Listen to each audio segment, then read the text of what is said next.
I'm definitely the black sheep of my family. You think so? You definitely the black sheep of your family. Being the black sheep of the black family. Yeah. Well, what is that like? Well, I talked a little bit earlier about a legal issue, and I thought that was important because a lot of times we don't, people think that we're just talking out the side of our neck about stuff, and there's absolute reason. In other words, there is a method behind my madness. The things that I say, there's an absolute reason why I'm saying what I'm saying. I may not expose what my source is all the time, but I say what I say because we've been doing this for a long time, haven't we? We kind of having scrimmages with society, scrimmages with political administrations, all kind of things like that. So this is nothing new to us. So wait a minute, what part's not new to us? This is the talk that we have. Talking for lots of people to see is new. Yeah, the possibility for white people to see it. So what made you the black sheep? What do you feel like makes you a black sheep? Not that you necessarily are, but what do you feel like makes you a black sheep? I know I am. I could get them my older brothers and sisters to testify that I'm the black sheep of the family from a very young age. Because I was the only one that ever really, I want to say, resisted mom, I guess. Kind of ever went against the grain with her. And the questions that I brought out when I was in church that nobody could ever make sense to me. Just, I don't know, right off the top of my head, I thought that you could bring people back to life because that's what the Bible said. It said that. I really believe that too. I mean, like big teenage years, high school. So you believe you can raise the dead. A quick story behind that is that my oldest brother died in a house fire, and I was hanging on to that, and I was really mad when Mom, what are we doing? Why won't we get together and pray and bring our forces together and bring them back, because that's what the Bible said we could do. I don't know. What was the answer? I know it wasn't good. I don't know exactly what it was. But you know what? I kind of believe that we can. But for some reason we haven't done so because we're so out of order. Was what I'm trying to say. So, though that type of thinking what we call black sheep thinking is just, I don't know if it's really black sheep or whether it's just that our direct family members don't want to deal with certain things, you know what I'm saying? Because after a while, I used to think the same thing, that that you can't die. When I was a young man, I didn't know anything about death until my father passed. Even though other people was dying or whatever before my father passed and stuff like that, but that wasn't real to me at all. What was real to me was my mom and my dad. To me, they were God. And I just couldn't believe, there was no thing in my mind that said that God could die. Right? And then when my father passed, right, that reality became different in my mind. I was shocked that my father had passed. Because in my mind, they couldn't die. My father would never die. My mother would never die. But that wasn't true. Forsake you. Yeah, that wasn't. Never leave your seed begging bread. That wasn't true, but. Well, there's a Bible right there. It says that. I will never leave you or forsake you.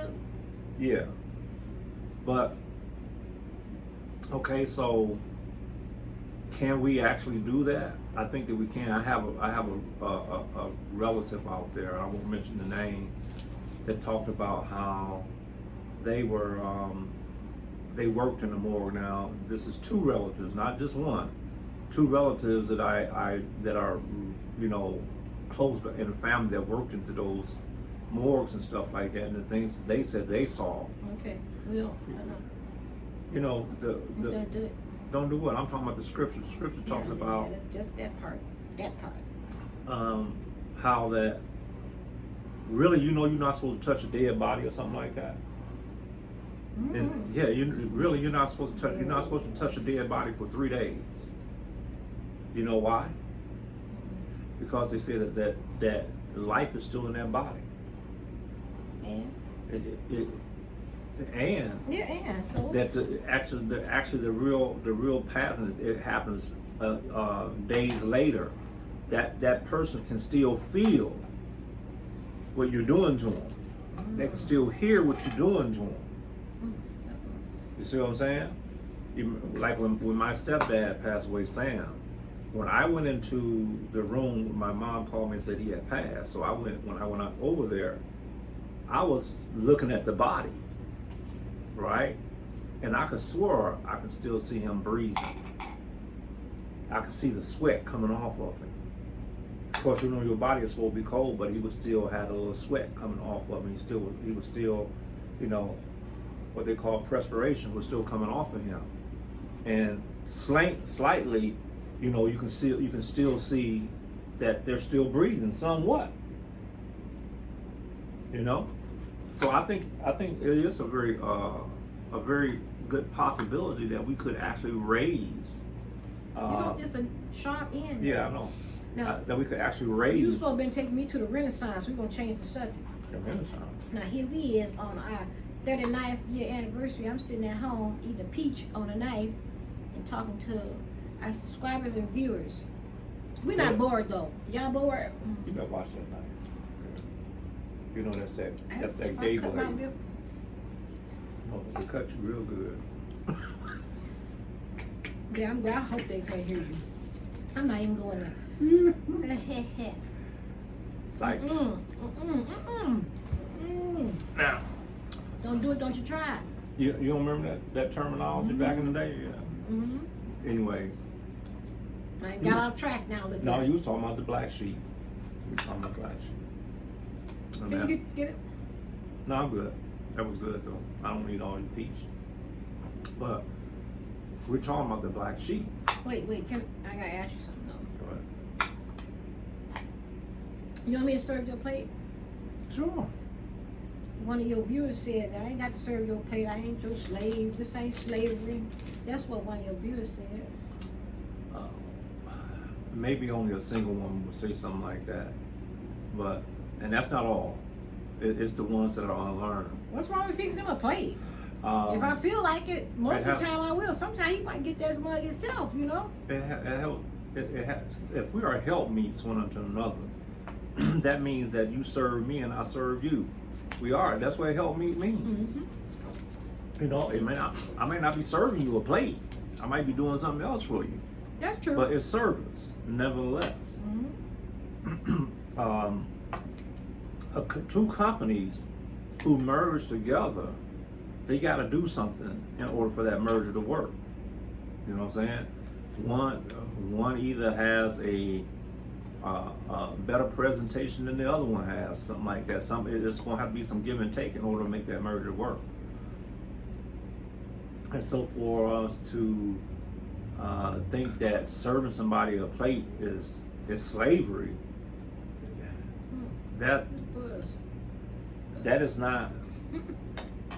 That's coming from I don't know what kind of mindset that is, but it is not a good one. Thank you for your comment. Oh no, again, when you've been married to somebody for 39, 40 years, right? They didn't get there easily, should I say, all the time. Right. They had to go through. They had to go through the same disappointments, the same up and downs, the same highs and lows that everybody goes through, right? It's just that those people decided to stick it out. So it doesn't make my information better than yours necessarily, just because you haven't experienced it, right? But when you do experience it, you have a different view of it. You can see both sides of it. Like you can step out the frame and then look back in. But when you never been out of the picture, you don't know how to look at it in every aspect.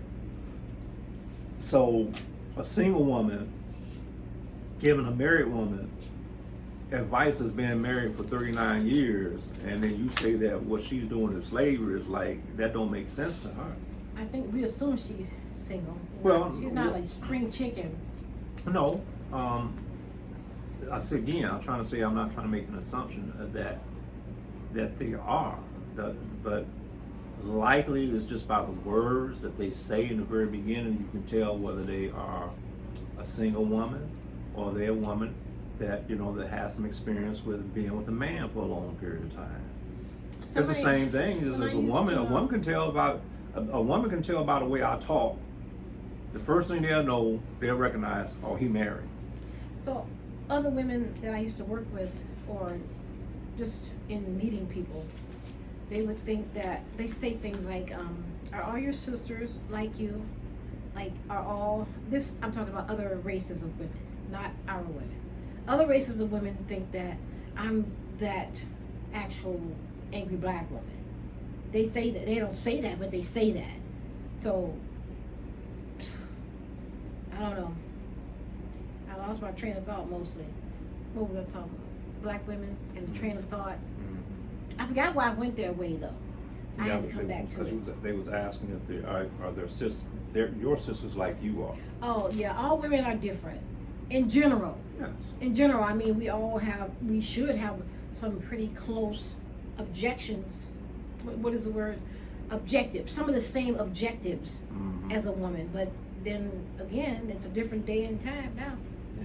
Like I wanted a husband. I grew up wanting a husband, but I still had the aspirations of I wanted to be an attorney, but I didn't make it that far.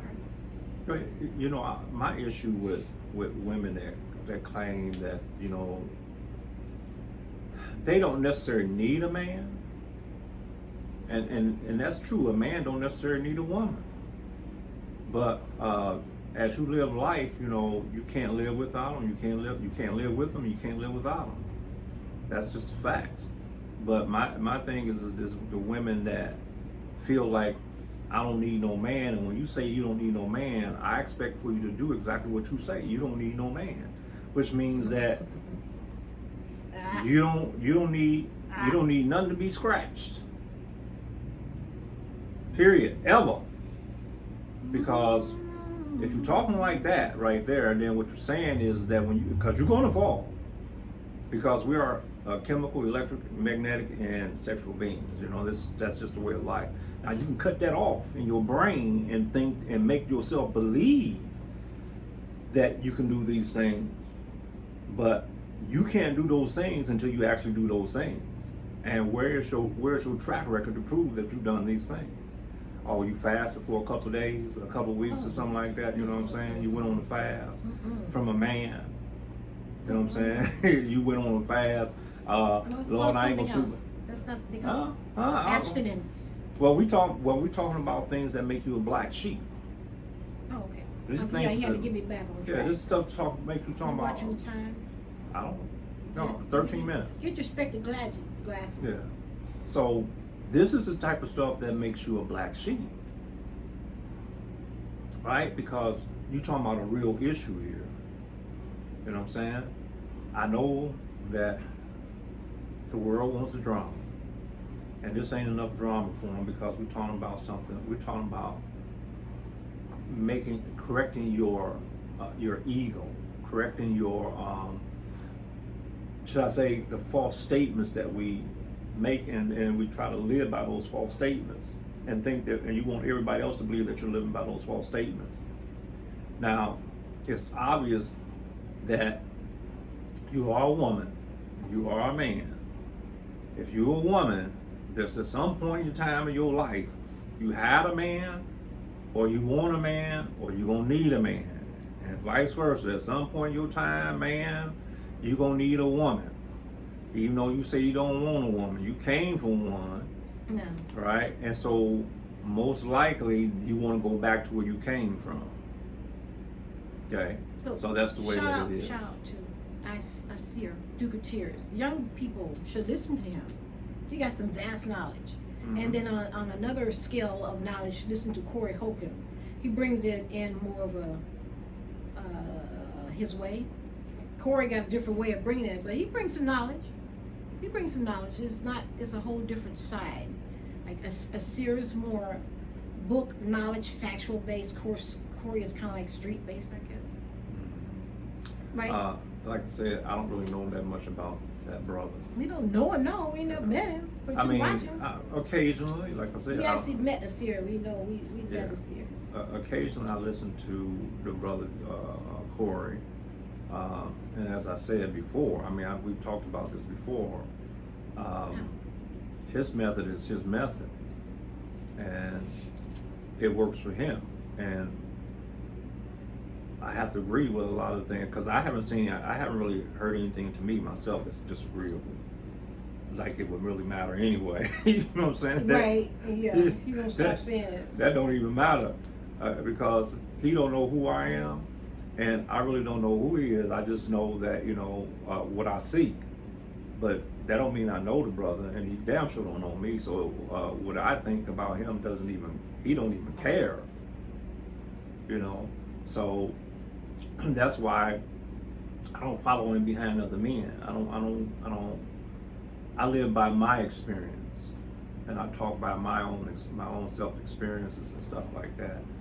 What's interesting about brothers like that is that they may even be younger than I am, but because of the arena that they be in, their experience is going to be totally different, and they may have way more experience in this stuff than I have. They've been You in know it since what they I'm was kids. Way more Not experience. serious, right? Or has been. Well, I mean, in the arena of dealing with women, relationships and stuff like that.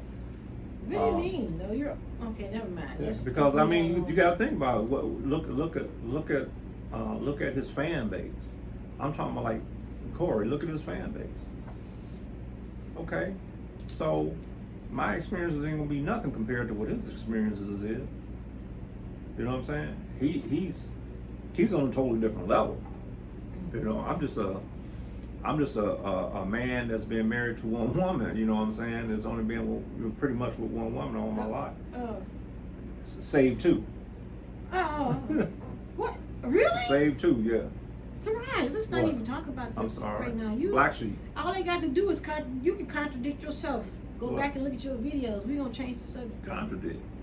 You don't know what contradict means. See, again, all right, this is what I'm saying. This cheating stuff. See, we've been used to saying, oh, cheat. You marry, you cheat. So you got, no. We got to cut all that stuff about this cheating stuff. Ain't no such thing as cheating. Not when somebody is being straight up with you and stuff like that. You gonna call that cheating? It's only when you dipping, slipping, and hiding and sneaking and doing stuff like that. Now, that's because as you got infidelity in your heart. But if you straightforward with somebody, that is not a sign of infidelity. Because I'm not trying to hide from nobody, because see, the thing is that stuff right there is going to end disastrously. And it always does. Even sometimes when you straight up and honest, that ends disastrously. Because it's all about the maturity of the individual that you're dealing with. And yours too. Okay? If y'all not mature, then I don't care how honest you're going to be, it's still going to be disastrous. It takes a level of maturity. Really, let's say it like this right here. Like that movie we was watching, Great. About Yes. Peter the Great. That's good. He's very immature. The woman he chose as an empress, she's way more mature than what he is. Some man who's a priest or something said God gave her in a vision. Through a vision he was giving her. So we telling the whole show on here. But so happy anniversary, baby, and thank you, viewers and subscribers. I said I was gonna start doing a courtesy for y'all like they do on those movies, but they do this. Happy anniversary to you too. But The nod means Yeah. I'm giving you honor. yes, likewise. And so Look, uh-huh. my Lord. Yes. So if we're talking about being a black sheep and something we're going back and forth about honor, having honor and dignity, okay? This woman married a man who was very immature, right? Basically, was just a beast, an animal. But she was very mature, and so therefore the relationship struggled, right? But through her pain and her hardship, she kept staying in there. I don't want to tell you the whole story. You already did. That's enough. But that's what I'm trying to say is that's what marriage is. What they call it when you tell the story? Clip. You broke the. I don't know what it's called. Well, you didn't even ruin the movie. In short, in a marriage has its ups and downs, right? But if the two individuals are mature, like so your maturity level right now, you should have that maturity level when you're in your teens and in your 20s. Ooh, what? Yes. That's yes. expecting too much. It's never gonna happen. It's not. You know why? Because they stole it away from us. Because right. You gotta remember, when these people were getting married, they was in their teens. These people were young. They was 14, 15, 16 years of age. The average was 16. And they knew they was getting married, but they weren't just getting no married because they loved each other. They got married for a reason. That's what we trying to tell y'all. You ain't got to just get married unless you got a whole reason, an objective, and a purpose. Is your purpose airship? What is it? Well, they had a reason why they was marrying. Today, these women and men don't have no reason. We're random. We're all over the place. We think that we can choose an individual based on how they look. We're only attracted to how they look. We're not really attracted to who they really are. Well, that's not true. Women are attracted to their bank account. No. That's not who the person. That's not who the person is. That's not who the person is. I'm talking about who the person is. It's not what they have, not their physical possessions. It's what they possess inwardly, spiritually. What they possess, because that's where the true riches and gold. That's where the real silver and gold is at. Because you take a person who is truly knowledgeable, you can take everything you got away from him, and he'll get it back.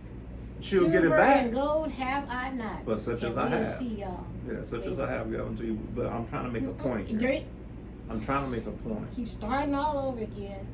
That your culture was stolen away from you, so therefore here you are pushing 60 years old, and your maturity level is getting where it should be when you're 16 and 17 years old. Because these women, by the time that they were 17 or 18 years old, if they were not married, if they passed 20, they were considered to be old maids. Old maids, you hear what I'm saying? And so therefore, we have lost that. So the maturity level back then was way higher than what it is today. We're not even fit to be married no more.